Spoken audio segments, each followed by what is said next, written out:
we've actually got so much footage of all our NASA experiences that, and I said that to the guys, like, because we've created so many episodes of the show, we can actually look back and probably bring back some of that, some of those memories that I think will inspire you today and what we've achieved. But let's start the podcast, and we're here in 29 Studios in our office in our brand new setup, our brand new podcast it's really suite. cool. Still got more to do and more to develop, but it's our first kind of real podcast back in our home in the heart of Glasgow. So welcome to 29ers Unscripted, Gillian. Thank you, and I think that the podcast suite looks cool. Well done, you. It does look cool. As I say, always constantly changing, always constant development. So today I want to kind of pose some questions to you. I'll answer as well, and we'll kind of make it easy to... Who was that, me or that you? Was you. You need to put your laptop on laptop focus. Should be off. You just gave me into trouble for having my phone. I did give you into trouble. There's so many devices nowadays. Okay, so we're going to kind of pose some questions. And my first question to you, Gillian, is we're in year 17. What did you think running a business would feel like in the early days? And what does it actually feel like now? Well, that is actually a really good question. And if I think back, when we started our business, it was a completely new adventure. We had never run a business.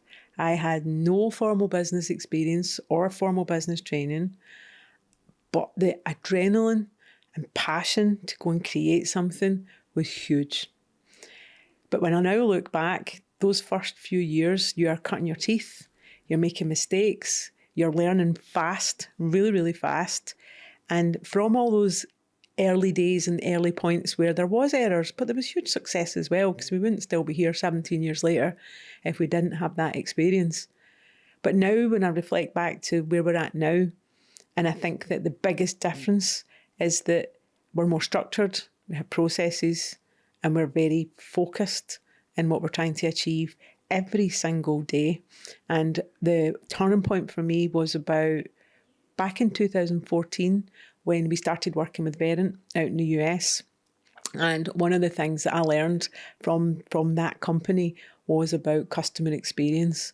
And I remember walking through the customer journey wall, and it stopped me in my tracks. And I thought, we need to do this. And even though we were a very small agency at that point in time, I knew that we had to look at how do we focus around the customer experience. And that was a massive turning point. I think you kind of just touched on it for me, but thinking back to those 17 years ago when we started 29 Studios in 2009, I think it was very much a local focus for us. And I think then in business, it was about how you can develop your business locally. And I think that turning point, as you said, with Verint, it made us start to realise we can start to focus globally as a business. So those 17 years has been the shift for me to think, always be thinking locally. We're based in Glasgow and we always will be, but how we now operate a global business 17 years on. So I think that's the big success and the big kind of like thought when I look back on those 17 years. So, but if we'd met our 2009 selves when we started this business, if we could go back and meet those people, what would we disagree with them on? What would you say, no, that's wrong now? What would you say to yourself? What would I say to myself that's wrong? If I had the knowledge that I've got now, back then, I think it would be around trust. And I think the word trust it's got to be earned. And back then, I trusted everybody. I was too easy at giving out my trust. But trust is the biggest asset that we've got in our business right now. And that's because we've earned it from our customers. We've earned it from our team. We've earned it from our stakeholders. Trust back then was easy to give out. You trusted everyone. And then it came back and bit you in the bum so many times. But I think trust, as we've always said now for the last few years, is a key word. But I think that comes with experience. And I think for me, back in those days in 2009, you just had to go on that journey. And I think that journey's led us to where we are now. So probably I wouldn't disagree with much. I think you just have to believe in that you're on a journey, and where we are now and who we are now is because of what we did or what we didn't do in 2009. So I'd probably just say well done. I think I'd probably just say well done to ourselves in 2009. The fact that we went on that journey together as husband and wife, and developed a business and developed what we have now. So I'd probably have a party and say, well done. I also think that it's the tenacity and the staying power, and it's when things get tough, how you cope and how you get through it. And I used to say this many times when I would be invited to talk on stage. When you come up with a barrier, you don't see it as a barrier. You go round it, you go over it, you go under it, and in the worst case, you go right through it.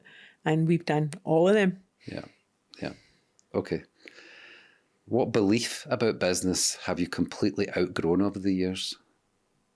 I'm giving you tough questions. You certainly are, and I haven't even had the opportunity to know this in advance It's because you wouldn't give That's me. why it's I know. unscripted. Reread the question, please. What belief about business have you completely outgrown over the years? Business is not a level playing field.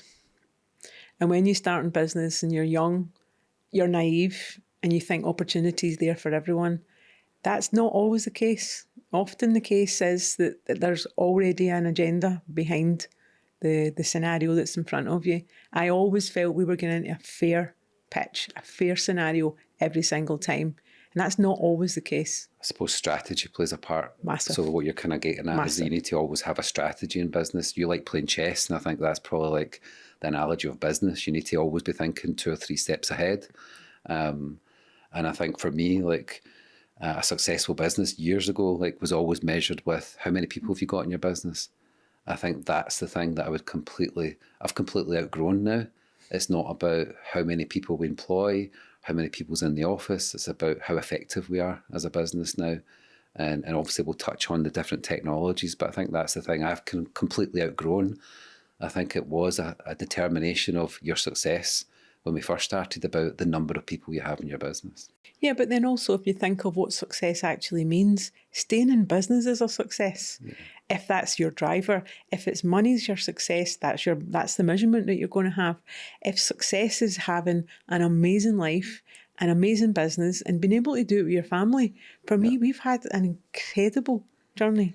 Yeah. And having the opportunity every day to do it together, play at this together, enjoy this together, and also have Caitlin in the business and Lynn in the business. Although we're not blood, we've worked together with Lynn now for 25 years. So if anything... 26 years now. 26 years. 2000. If anything, success is measured on what it means to you, not what it means to other people. And that's a massive learning curve for me, because I always felt that your success was based on your numbers only. We've got good numbers. That doesn't faze me. But my success is that I wake up every day and think, I love this. Yeah. I'm on a journey and I know I'm on the right path. Good. What's something that you've changed your mind on in the last year? In the last year you thought, no, I've completely changed my mind on that. Is there anything that comes to mind? God, these are really hard questions. Yeah. Something that I've changed my mind on in the last year, is that the only time frame you're giving me? Yeah, that's the rule. Everything needs to be perfect. It doesn't. Not everything needs to be perfect. And I have got a tendency of, when I'm doing something, that I need to cover all aspects, all bases. I need to do the risk analysis. I need to risk and analyse the hell out of it. And sometimes you have to just do it and then work back the way.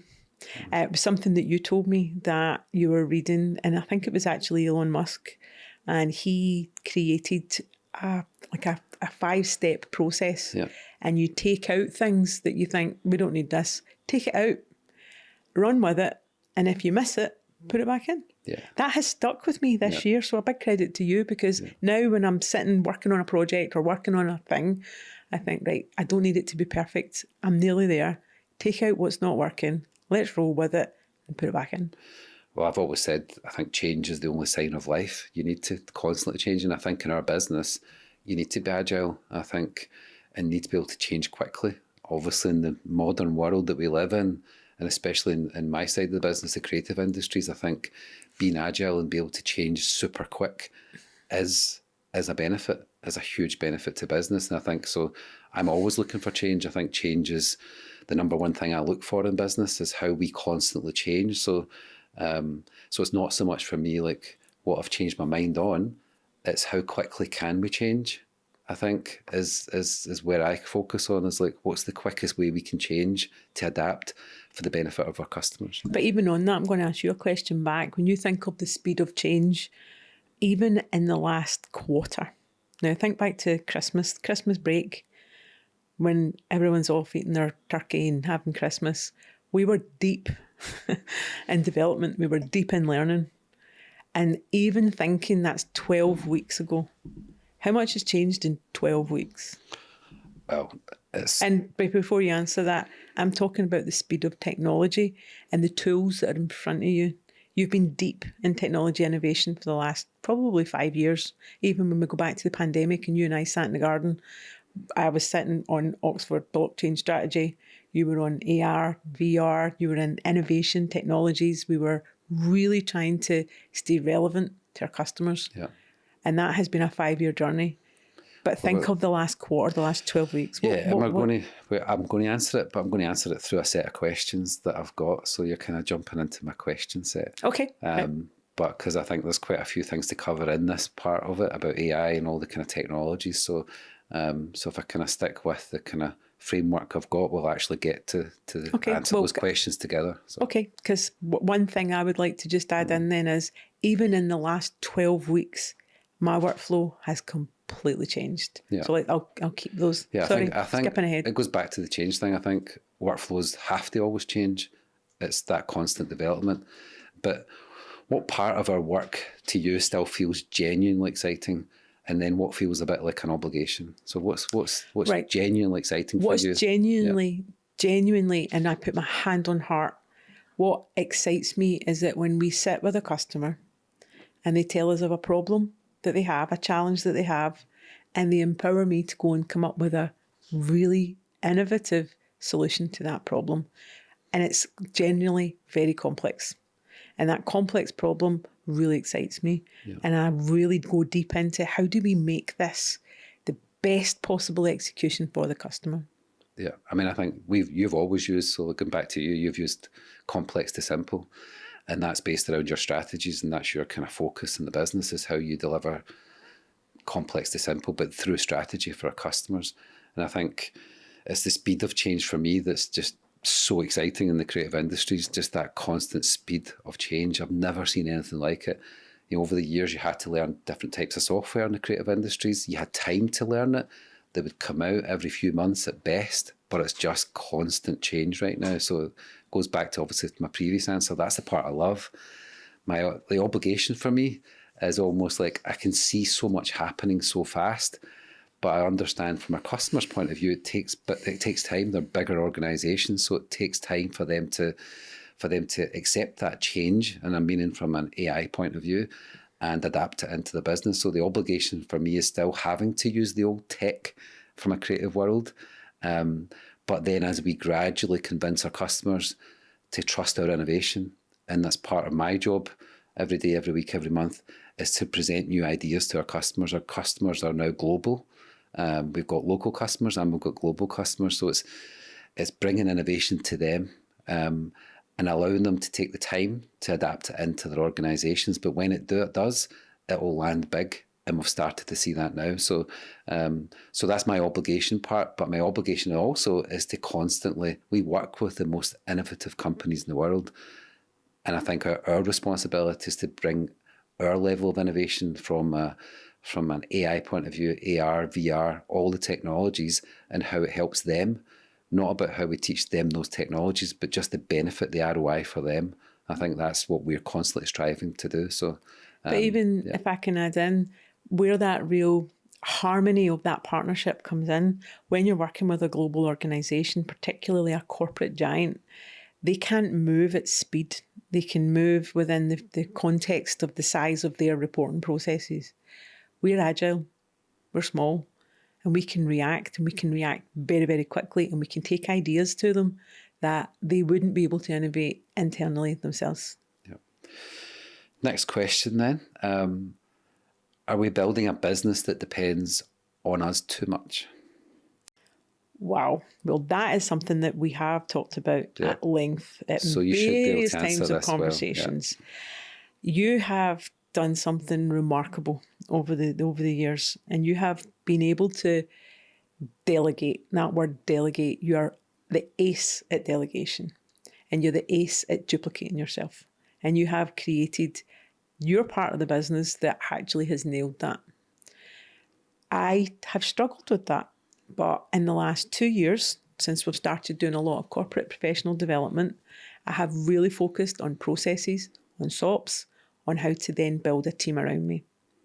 So one thing that did happen many years ago when I had that car accident, if that accident had wiped me out, it had a massive impact that it could have wiped the business out, because the business was so integral to me. And it's not anymore. But there's still things that I'm not great at letting go of, and I'm on that journey. Yeah, you are getting there. And I think at the start, when you start any business, whatever age you are, the business at the start has to depend on you, because you're the founder. You're the talent in the business. And you're trying to develop something that's unique, and can give a benefit to your customers. So I think it always depends on the founders at the start. But the constant goal for any business as it develops, and as I say, we're in year 17, is to make the business not rely on you on a day-to-day basis. And that's where, as you said, giving me a compliment, is that's where my focus has been, is not to be involved in the day-to-day part of the business. But we've got an amazing team that does that now, headed up by Lynn from a creative point of view. My job is to look at what's next and what can we develop next internally, so that we can present that back to our customers. So we need to, as you grow your business through years or through revenue, it needs to not depend on the founders to truly scale. No, you're absolutely right. And we need to bring in a team into the company. And I feel right now that the team we have are excellent. And we have, for the first time in many years, brought in a recruitment company to help us on that journey, because we always had an adverse reaction with bad experiences with the recruitment industry. Yeah. But bringing in the recruitment partner that we've currently got, they have been great. They really have listened to what our needs are, and they've found us the talent that has got the ambition and the desire and the drive to come on the journey with us. And that's really important, that we've got people that we can trust. Back to that trust word. Well, as you know, I've grew up with team and sport for my whole life, and I think it's just trying to build that mentality of a sport team, an elite sport team, who depend on each other and rely on each other. And if you do that, it breeds success. So going back to the scaling thing, and you're very much involved in obviously the strategy of the business. But what does scaling actually mean for us now, just beyond revenue? So not just revenue, but for you then, what does scaling actually mean? Well, if you think of scaling a business, and this was actually part of the training that we did a few years ago when we were in Miami, and it was looking at, to scale something is to really multiply, but to be able to multiply your business that doesn't need the same amount of effort every single time, then you can truly scale a business. So if you think of having a process in place, that means that you're not doing the same thing over and over again, automating the things that you would do over and over again, and taking that human element out, that gives you speed. And when you can put speed into a process, you can scale that process, which means that the founder who's stuck in a set of tasks can duplicate that. So I can then scale that skill, scale that responsibility, and scale that task. Then you multiply that. And that's what we've been doing for 2 years. We've been looking at that multiplication model. Good answer. We're shifting now. We talked about a few minutes ago just about AI and technology, so kind of shifted into that section that I promised. So the question is AI making our work better or just faster? It's given us a different horizon. And what I mean by that is, when I first started playing around, and I use the words playing, innovating, researching, getting familiar with the tools back in 2023. When I started looking at it, it was fun. It was this fun, cool thing that came out that everyone wanted to play with. And even now, every time I meet someone new, or I'm in an environment that we've not had the AI conversation, I'll ask them, what do you do? What do you think about AI? What's your take on it? And it generally defaults down to the two common denominators. One is ChatGPT, the other one is Copilot. Everyone seems to talk about Copilot in the context of, at my work, we have to use it to do this. And it's always framed in a, we've been told to use this, we've been told to bring it on board, and we have to action this. So it's not actually been brought in the global workspace as an advantage. It's been brought in as a, here's a tool that you need to use, go learn it. On the other hand, ChatGPT, again, has been, what is this? And people have jumped into it and started to play with it and started to build a relationship with it. And the thing that I have noticed that on a personal point of view, what you have developed with ChatGPT is a whole set of memories. And we've got a couple of years of working alongside ChatGPT in a research mode. So taking that concept back into business. Now, forgive me, repeat the question. Is it just, well, is AI making our work better or just faster? Yeah. So where I was going with that kind of segued off, as I generally do, making it faster or better.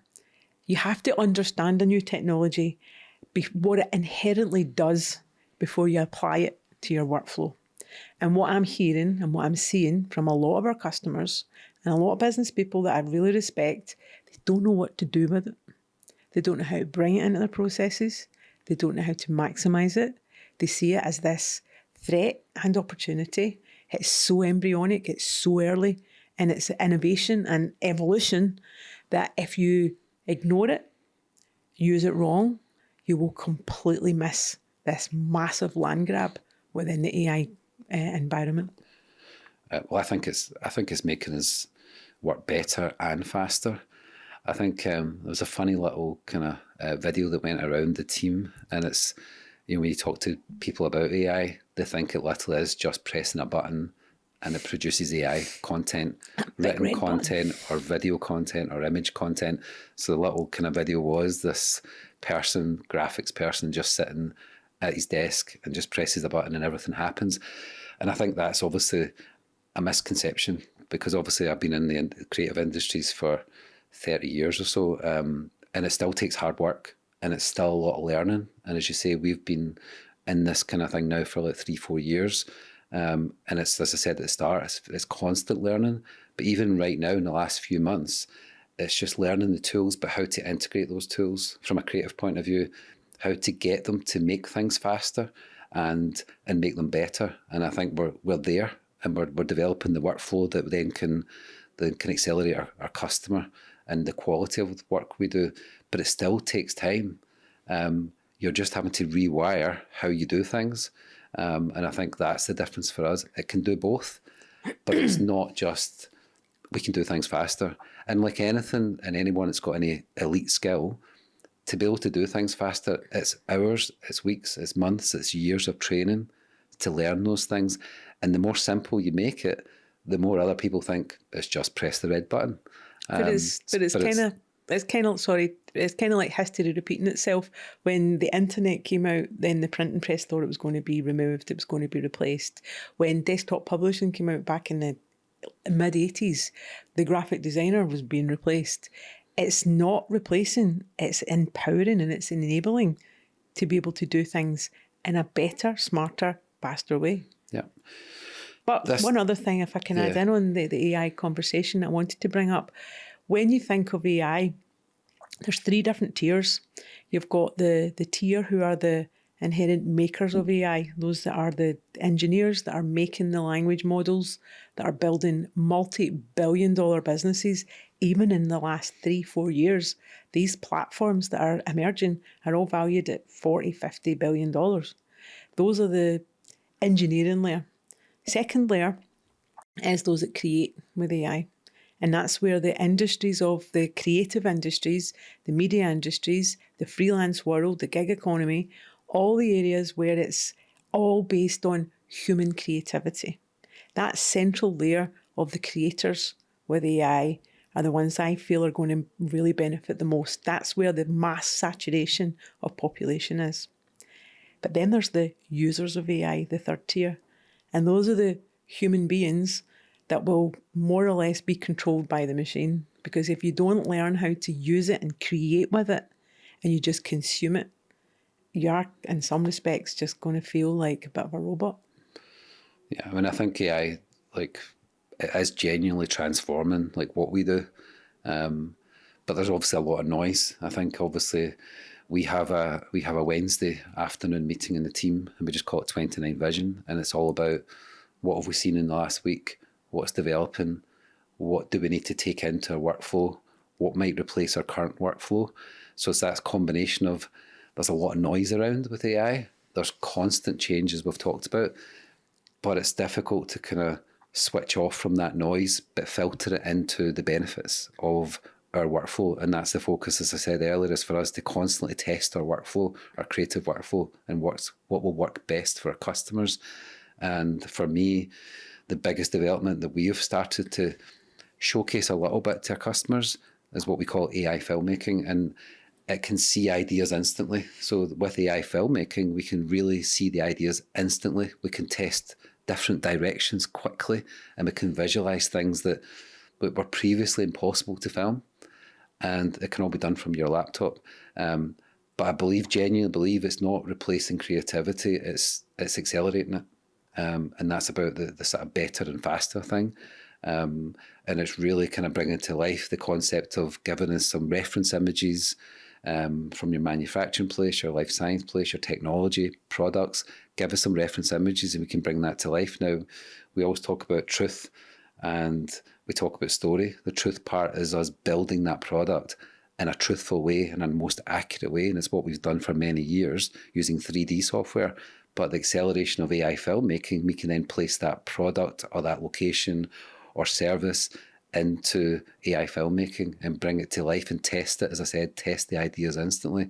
So it's a little part of our workflow that's changed, that we would have to go out on location and film content, but we can take this product, potential product idea, and visualize it truthfully, but then put it in any environment and test that. And test to see how it works using AI filmmaking. Because if you add in even to that point, a lot of our customers have highly confidential information. Yeah. So the nervousness would be about, well, we can't use AI because it's highly confidential. So one of the protocols that we have is about governance and making sure that all data, all information that we do meets the standard that our customers expect. And if you think of even bringing AI into, as you just very clearly outlined, AI filmmaking, that gives us the opportunity to create something that is actually impossible to do. For example, building a customer story around a facility or a technology or a project that's been hugely achieved by a customer, but they can't take that to market. So by anomalising that and building a true story, but anomalised with the elements that can't be breached, AI gives us the power to do that. And customer stories has been a huge part of the 29 portfolio in the last 10 years. But we've always hit that barrier, and a lot of manufacturing companies really struggle because their secret sauce, their trade secrets, the elements inside their facilities, which make them global giants, key players in the market, but they can't talk about it. And that's where bringing AI into the mix as the agency that can help the customer anonymise that process. You're not using AI just for the cool fun fact of it. It's solving a real business problem. Yeah. And that's where we've identified for 29 Studios, how can we stay relevant with our customers? How can we continually innovate with the technologies that are being put in front of us at speed? Every single day, every night we go home and you say, look at this. Yeah. Every single day there is new innovation coming our way. And that is critical that we stay at the forefront of that. But I want to add in just one more thing. You've talked about how bringing AI into being able to service our customers. The big opportunity, and that's where you always kind of think about from how we deliver our creative services. But I'm thinking about AI, how do we improve our performance? How does 29 as an agency and how does other agencies embrace this? I am astounded at how many agencies, creative organisations and peer groups that are turning away from this. I'm astounded by that because without change and without embracing this, you will not be relevant. And we have onboarded AI into our workflows. We have been making sure that all our protocols are absolutely watertight. Even though we are a boutique agency. We operate at enterprise level, and that is critical, absolutely critical. I think I've got the luxury of carving out some time every day to look at this kind of thing and look at the developments. What I'm now craving and wanting, as we talked about, that elite team. We have a brilliant team who work on our day-to-day delivery, but I'm looking then to get that from within and from external, an elite team who can be in the innovation lab or whatever you want to call it. That's not the name, but a team of people who can constantly every day just look for that new innovation that ultimately benefit our customers, because the last thing our customers want to hear us just talk about is AI, everything AI. It's about the benefits to them. The ROI for them is the critical part. So we're trying to reverse engineer, like, how do we always bring an ROI to a customer, but how do we do it with the modern technology? So for me, I'm trying to, as I say, from the within team and from an external team, is develop a smaller group of people who can, every single day in this business, innovate. But innovate, as I said earlier, innovate the workflow that would benefit our customer. Because I'm past the point of just having cool stuff, although I like cool stuff. I'll always look for the cool stuff, but we need to convert that cool technology into a benefit for a customer. A use case. Yeah. A real deep use case that gives the customer the advantage. But the best way for us to demonstrate that is to do it for ourselves. Yeah. And by bringing AI into our workflow and using it, adopting it and seeing the impact of it. It's very similar to when we first started rendering all our 3D work on the blockchain. The efficiency of time that saved when we adopted Render Engine, and that was back in 2020. It was 98% efficiency that we generated by rendering all our work on a decentralized blockchain. But that happened again. It's something I crave in our business. It happened because we were around a group of people at the time, and a group of machines were just sitting rendering all day, and people were kind of redundant from doing work. And we then just thought there must be a better way. So this is way before AI, and we talked about, and as you say, it was blockchain. It was like, how do we use the technology of blockchain to render faster? And we solved that problem. She said it saved us 98%. But the key for me there was, again, about the communication within the team. And I think communication in any business is the most critical point, because if you don't communicate correctly, it causes confusion. And if confusion then becomes something in your business, it brings failure. So in a different way, we were failing at that point because we were rendering on machine by machine by machine. And then we realised there's a render network that uses blockchain, and it saved us 98% of time. But it also gave back the time to the creative artists who were developing that content. So I've always been one, and obviously we hit pandemic and everyone working remote, but it's interesting over the last few months and the recent people that came to join the company is one of the reasons they wanted to be part of us, apart from how good we are, is that we work here now 4 days a week and we work from home on a Friday. So the base is about being together. And I think as we developed more technology and the ease of technology to be remote is obviously so convenient, but if you're trying to do something brilliant and different, you need to be around people. You need to hear just those like little stories. You need to be part of the conversation. So I'm very much for be around people, bring the office back to life. That's why we've done the podcast in the office now. And I want to develop that. So if you are out there and you want to be an elite member of our team and you want to be part of our innovation team or a delivery team, get in touch. Get in touch with us, because we are building something completely different. And as we touched on at the very start, it's something that's always going to have to change. So if you want that diversity of change, you want to constantly be looking for innovation, then come join the 29ers. But so it just fits into my next question perfectly about skill set. And what skill do you think will matter most in our industry over the next 3 to 5 years that people are underestimating? Right, so there's a couple of things I want to bring into this, and one of them, it does still kind of relate to the previous question, but I'm going to wrap it right into this question. It's the human in the loop. And this is a new acronym, a new term that has been arising in the last few months. Having that human in the loop is about making sure that the thinking layer of any task is led by a human. The minute you start to then delegate tasks, and you'll lose skills. Delegate tasks and just throw it out to an AI to do it for you without the real creative thinking and the strategy behind what you're trying to achieve, you then are degrading your own skill. You're degrading your skill because you're then just assuming that AI will do it for me. So that human in the loop needs to stay right at the very front. And people say to me, oh, I'm really worried about my job because AI is going to come in and it's going to take my job. No, absolutely not. It's not going to take your job. People that understand AI will take your job.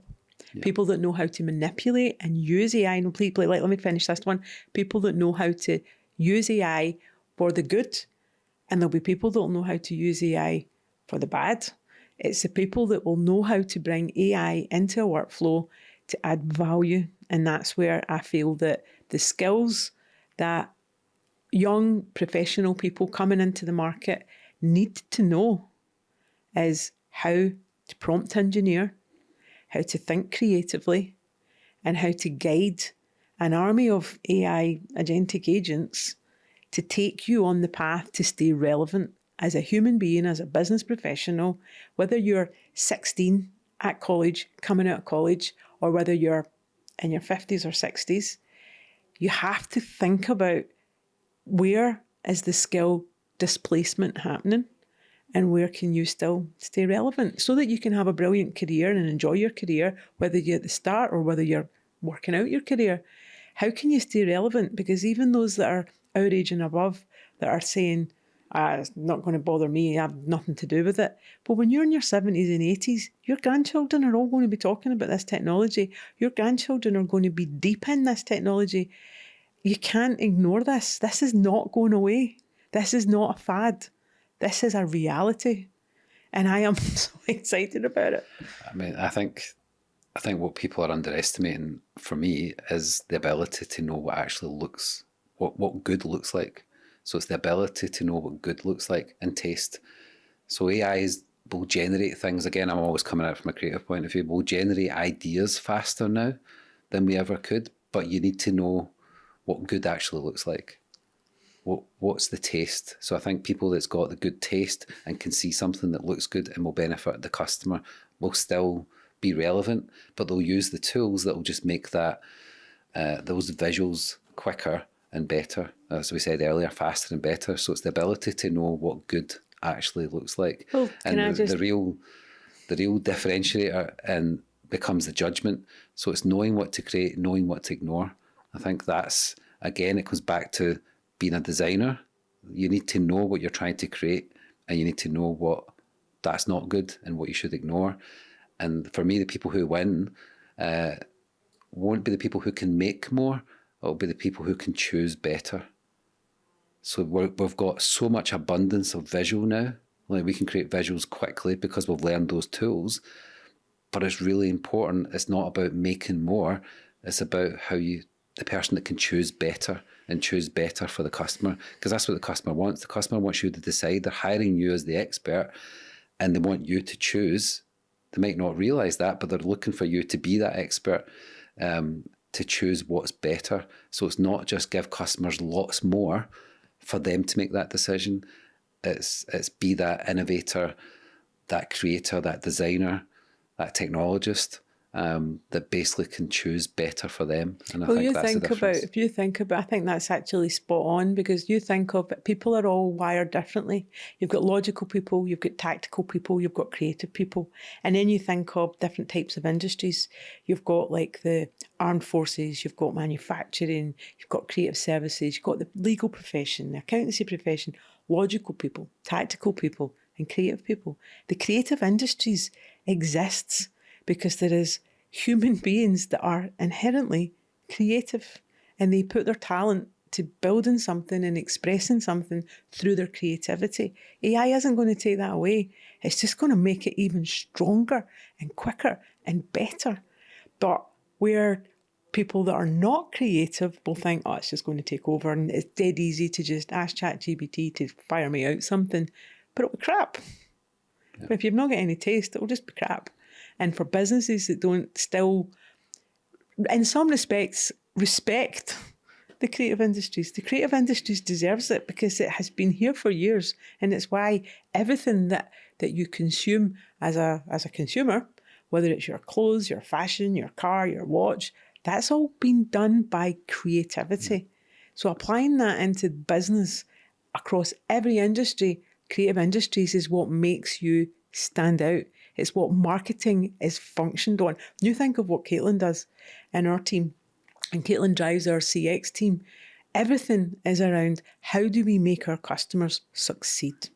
And Caitlin is very fortunate that not only is she a powerhouse when it comes to marketing, she's only highly creative. So she creates in her head, how do we make this success work for our customer? And that's what we're trying to do. And not say trying to do, that's what we are doing. We're building people who have got creative taste, strategic minds, and are fearless to embrace this innovation. And I think like the best creative people all through history are the thinkers. The people who can think differently. A little nod to Apple. Think differently. And this month is Apple's 50th anniversary. So it's always been like the most creative people, the most highly creative people, the best people who can think differently. So it's what I've been talking to the team about is like, we're trying to use maybe AI to supercharge the speed of things we do, which gives us back the time to think. Because I think in the past, when you couldn't, when you had to do more task-driven stuff that took time, it gave less time for thinking. What we're getting back now by constantly improving our workflow is thinking time. And I think going back to the point, the most creative people are the people who think differently. And I think that's what we're trying to build again at 29 Studios is more thinking time into our business. If we had to 10x the business in 3 years, what would you stop doing immediately? Wow. Didn't see that question coming. What would I stop doing immediately to 10x If you wanted to 10x the business in the next 3 years, what would you have to stop doing right now? Right. I'm going to just kind of repeat what I've said earlier. I would stop trying to make everything perfect. I would just ship it. As soon as you've got an idea that is ready to be tested, get it out there. Get it out there, test it, play with it, innovate it, evolve it, and then make it work. For me, it's anything that I would stop doing anything that doesn't help us scale or move the business forward, and anything that relies on us personally. So it's touching back on obviously what we talked about is removing yourself from the business in a day-to-day point of view. So if we're really trying to 10x the business, those are for me the key things. Always focus on what's going to scale the business and move it forward. If it's not going to help us scale, not going to move us forward, stop it immediately. And then obviously try and remove ourselves personally from the day-to-day operation of the business and just always keep simplifying. Just always think, is there a simpler way to do this and a more effective way of doing this? And I remember, I can't remember where it was, probably you, but someone told me this, that you need to learn to say no more and more. And I never really understood that. And now I completely understand it because the opportunities come your way. And if that opportunity has a budget wrapped around it, a revenue wrapped around it, as a business owner, you always think, yep, let's do it. But sometimes you have to say no, even if it means you're walking away from something with significant zeros on it, because it's going to take you away from the core of the mission. And it'll take you away from the core of what we're trying to achieve for our customers, but more importantly, for ourselves. And sometimes I have always prioritised our customers, and I probably always will, because I'm very much a service-driven person. But to really give this business the opportunity to grow and scale and not put me in the centre of it, I have to stop and think, right, maybe we don't take on that project because it's going to detract us, take us away from the journey that really gets us to our goal. Yeah. We're nearly there. A few more questions. If we made one bold move this year, what should it be? If we were to make one bold move this year, what should it be? One bold move. For me, that one bold move would be just do it. When I say just do it. I think that's been used, that term, just do it. It has. Was it not Nike? Yeah, just do it. Right. Okay. I'll think up another one. You put me on the spot here. One bold move. I can give you a couple of things. Right, you give me yours and then I'll give you mine. Yeah, there's just so many things I would want to do, but what do I want to share? Well, it goes back to CX. It goes back for me as always be making bold moves that delivers clear value to our customers. As we work with big global organisations, they have to see the clear value. So it's maybe not as much a bold move, it's just a constant movement forward for our customers. But I think that means just going all in as we do. We go all in with our customers. And again, from the creative side, is to help them visualise, test and present ideas faster and better using AI, immersive and design technology for me. So it's all about the creative world, but move bolder and faster to show them things that matter to them. So we have a thing that every time we go to see one of our customers in the US or even here, is to take something so that at the end of the meeting we have what's called surprise and delight. And it's just that last thing you'll make them remember is we've got an innovation for you, but you have to make it customised for them. You can't show them something that doesn't mean anything to them, so you have to create something. And that's part of my innovation team that I'm trying to build, is always build little surprise and delight. So I want to be more bold on that this year, is build more surprise and delight moments for our customers. Okay, I really like that, and I think that you rounded off that set of questions really well. But I know you want me to answer it, so There's a couple more questions. Can you just read me that last question? And I want to be really bold with my answer. If we made one bold move this year, what should it be? Right, I'm going to actually come in at a wee bit of a left field here, because you never gave me any rules what my answers can be. I'm going to be a bit more selfish, okay? And I am not a selfish person at all. It is not in my blood.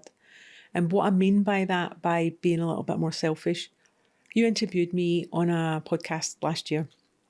And at that podcast, we had literally just come back from Austria. I had got a call from the doctor. Doctor told me I needed to come in. Some of my blood work had come back. And I was like, oh God, that horrible call that you get from the doctor. And I was very lucky that it was only my cholesterol. And it was only, you're a wee bit overweight. You need to kind of get this on top. And at that point in time in my life, I thought, oh my God, this is a disaster. I was lucky, really lucky that that's all it was. But what it did for me was make me stop and think. I put everyone else and everything else in front of myself. And I stopped. That was the 23rd of March last year. And it was actually on the anniversary of the COVID day when everyone was told to leave in 2020, leave your office and go. That date sticks with me. So this year, in this period of this year, I've lost 50 pounds. I have focused like never before on exercise. I do Pilates, reformer Pilates 3 times a week, religiously. My cholesterol have dropped from 6.1 to 4.7, and I'm not finished yet, still got a wee bit to go, but I've been a bit more selfish. And what that has actually given me back is clarity, focus. It's gave me back a better physique, a better body, a better chance. One of our customers also, one of our American customers, told me about a book called Longevity. I have read it from front to back, and I'm on my second rerun. It is incredible, just focusing on you've only got this one body one time on this one life. So you have to look after it in this one life. You have to look after it. And I am 57 and I haven't. And now I'm being a wee bit more selfish, and that's a really bold move for me because I am not a selfish person. I think of everyone else first. And I'm not finished on that journey, and I feel so grateful that the thing that hit me with, oh my goodness, your cholesterol's too high, was the worst thing that happened to me in health.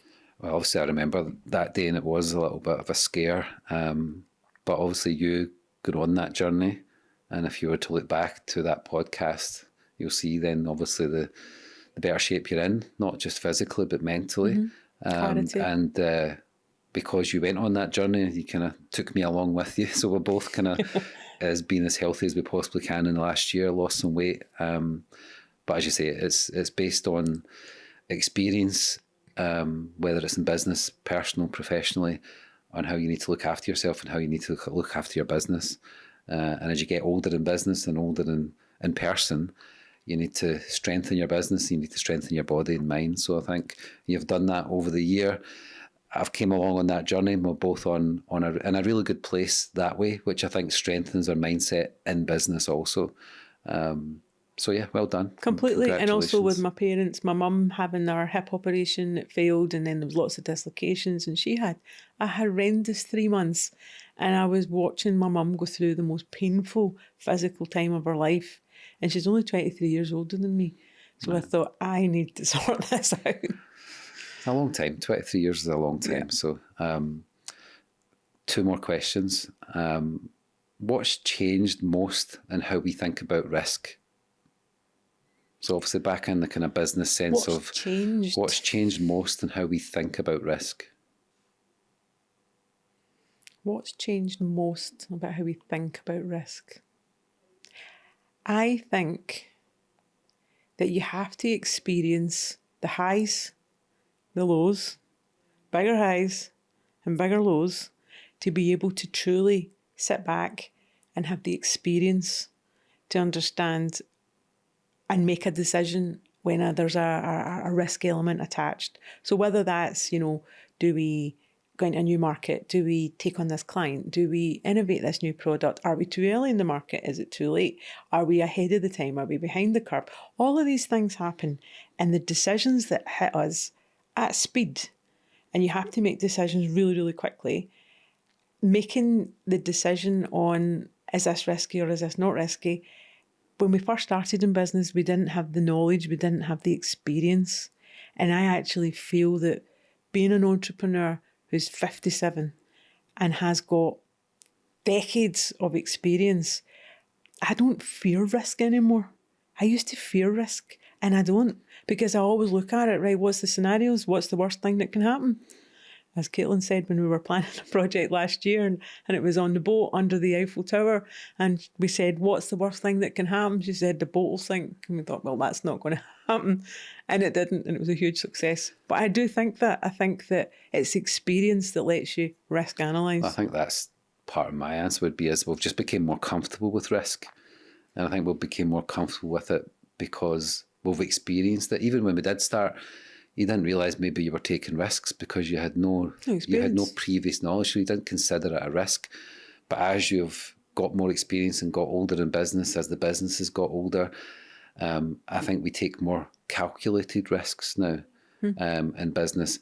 But I think where the most thing I'm more aware of now is the risk of standing still. I think right now, yes, it needs to be calculated, but the biggest risk for me right now is standing still. So I'm prepared to take more risks. But in the world we're in, it's more micro risks. It's little things, going back to the Elon Musk thing about, try different things. If it works, keep it in. If it doesn't, delete it. So those could be calculated as risks.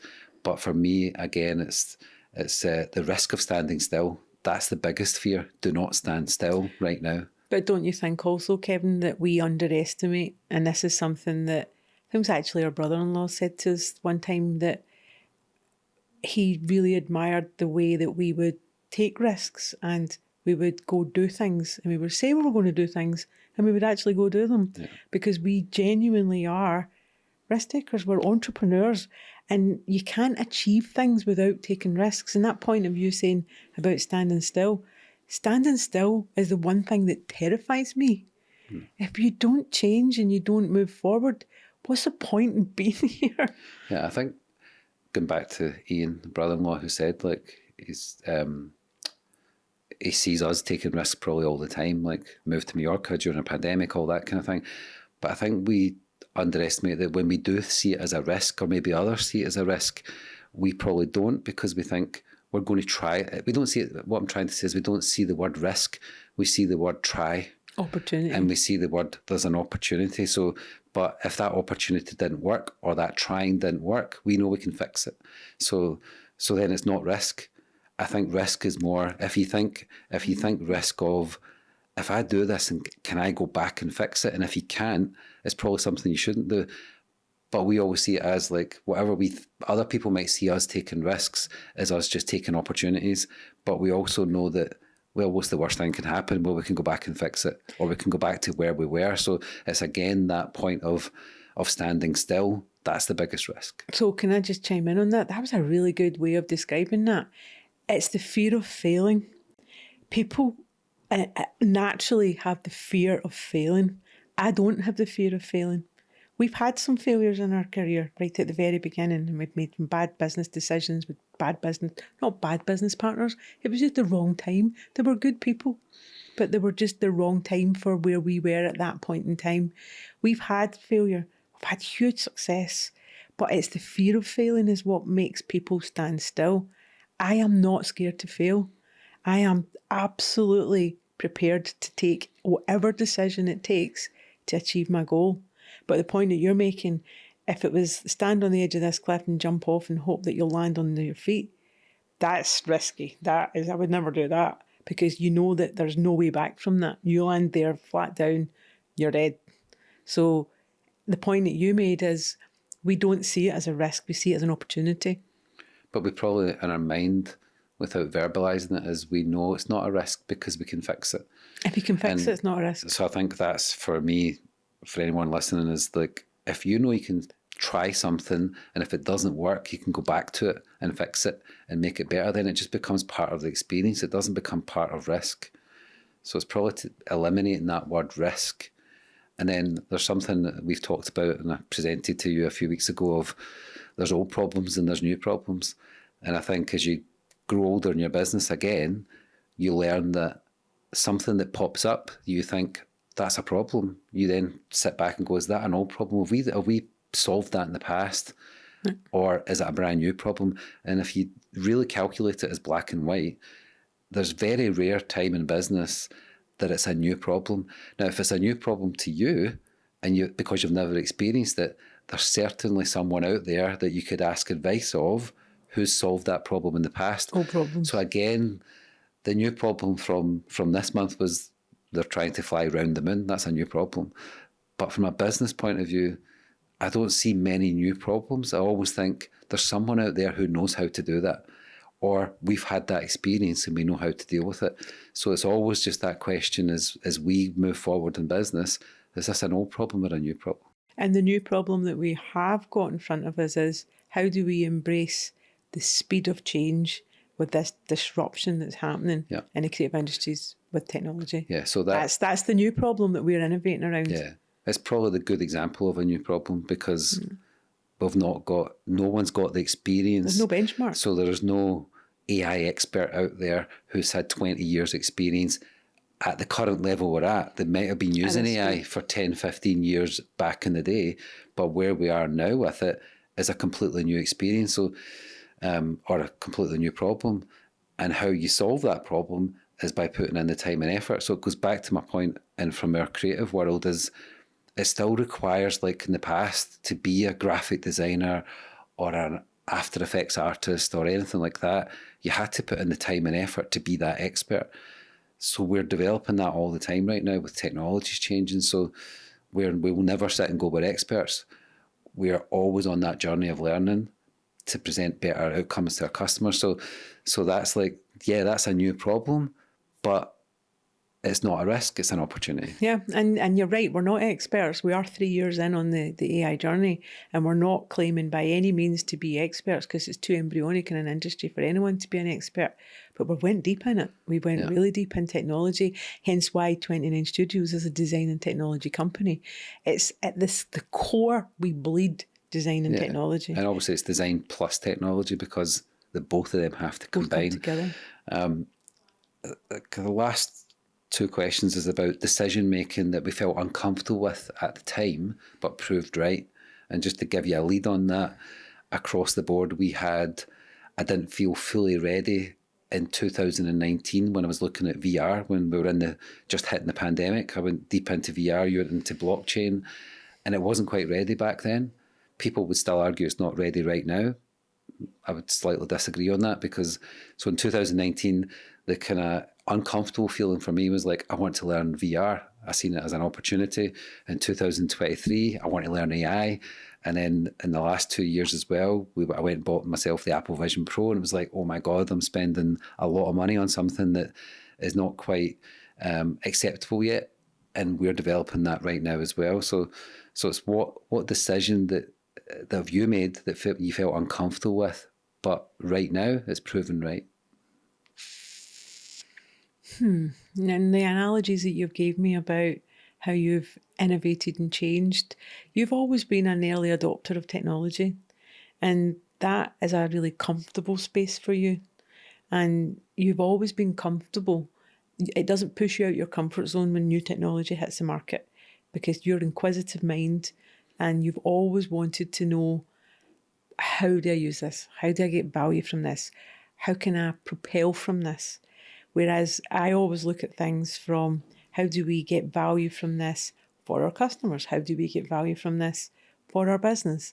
So, went off track.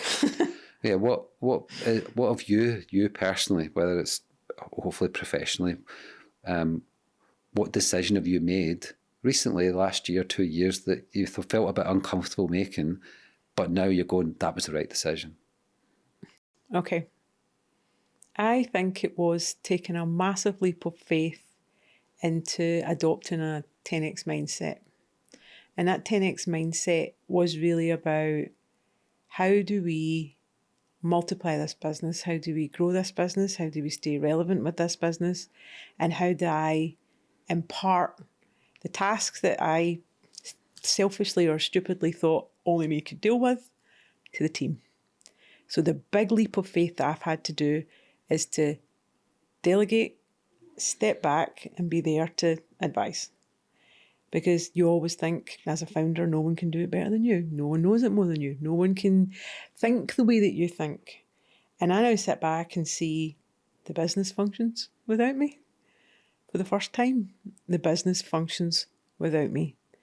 Big, key things in the business functions without me. And that was a massive leap of faith for me. Massive, bold decision to stay, right, I am no longer involved in this. And I held my breath. And I think, they're actually doing it better than the way I would do it. Yeah. But it lets you focus more at the front end of the customer experience, the initial customer experience. Yeah, I'm really at the front of, how do we, and I keep using these words, how do we continually innovate and how do we continually stay relevant with all the changes that's happening in the industry? And I'd actually feel, what's the word? I really need to be clear here. I actually feel, for a solo entrepreneur who's running a business that doesn't have the luxury of having a co-founder that's also a husband, you and I are like aligned from the opposite perspectives. The way that you drive your mind, the way my mind works from a tactical, strategical, and from a creative and an innovation point of view, you lead on one side and I lead on the other, and then we both flip, where you're very tactical, very strategic, but you lead from a creative standpoint, whereas I lead from a strategic and tactical standpoint, but I'm highly creative. So we have both got, and we did a Belbin test on year one when we started our business, and that Belbin test showed that your strengths and weaknesses and mine were complete opposites. So we knew that we had this combined force that gives us something that the solo entrepreneur will never be able to have. Yes, they can have a co-founder and then they can have another person that comes into their world, but we live and breathe this. And Mary Mickle from the Mickle company and the family, she said to us at an event when we were presenting on the stage, this has been your life's work. We met at 18, we started at 29, we're 57. We have been on this combined journey our entire life. And we've still got a whole life yet to lead in this business. Yeah, and that's the point. Let me just even get to the point. I know I wonder sometimes. We don't stop and look back and think, oh, remember the day. We look at, where are we going? And even the conversation we had this morning, because the NASA sent the rocket up to go around the moon, that was a moment in time for me, absolute moment in time for me, because that is our future generations will actually have the opportunity to go to Mars. For all mankind. For all mankind. I'm going to move on to the last question. Sorry. I'll keep you in check. So we'll keep this as succinct as we possibly can. What part of our business do you think will look completely different in 2 years? This question would have been previously 5 years or 10 years. Even the fact that I'm saying 2 years is a stretch right now. I'll tell you what I actually think. I think our business will be completely different. It won't just be one part of our business. I think every part of our business is going through change. And what's going to be the outcome, because I'm very outcome driven. We'll be stronger, we'll be wiser because we'll have had 2 years of experience. But what our business is going through, our industry is going through, we will come out the end of that. We will come out the next 2 years of this. We'll come out the next 5 years of this. We've had this business and nothing is going to take this business. So give yourself a little time capsule note that we can clip this in 2 years' time and give me from your perspective, so we can clip it and go, this is 2026, it's April 2026, in April 2028, watch this clip back. What piece of advice would you say our business is going to be completely different on? In April 2028, 2 years' time, 29 studios, and I'm not going to go down there. We're going to be international with all these locations. That's rubbish. That's popcock. That's not relevant. We are going to be. No, that again. I need a different context. What do you mean? Do you want me to? Do you want me to describe what we're going to do? You want me to describe where we are? I just think we'll deliver and create content completely differently. So I'm giving you like my answer then first to give you a bit of context. So right. I think we'll deliver, we'll create content in a completely different way. I think production will be faster. I think we'll be more AI driven. I think we'll be more flexible. And I think the shift from producing content to building content systems will be huge. I think as we constantly develop design plus technology, we'll move away from producing content and building content systems for our customers. And we'll do it faster, we'll do it more AI driven, and it will change the way our customers can be flexible using our content systems in April 2028. And I get the question now, and this is what we do. I tend to want to write all the layers and break it apart, whereas you take it right to the top, to the vision, hence why we work really well together. We will be an agency, and we might even be wider than an agency, but we will be a collective of thinkers. And by being a collective of thinkers, whether that's in the context of a team structure or a global structure, forget the structure, the inherent difference we will be is that we will be hired and we will be retained by our customers because of the creative and strategic thinking that our agency brings to their organisations. And to shut this down in the best possible way, I think of here's to the crazy ones, that thing, and the thinkers and the doers. And I think we really need to focus on how we think about our business rather than what we do in our business. The doing part will be replaced by AI agents, but the thinking won't. And that's what we need in our team. So people, again, who want to join our team, who want to be part of that elite team, we want the thinkers, not the doers. And we will definitely redefine our business over the next couple of years. But yeah, so that's the end of our little podcast, a little 29ers Unscripted in our new studio. And we hope to do this like on a weekly basis with different guests, different people coming on board, and maybe then being more focused on certain subjects as well. So thank you for joining me, Gillian. Thank you. And there were some cracking questions in there, Kev. So I need to actually reverse this and get some questions for you. Okay, that's a deal. That's a deal. That's a wrap. Thank you. Cheers.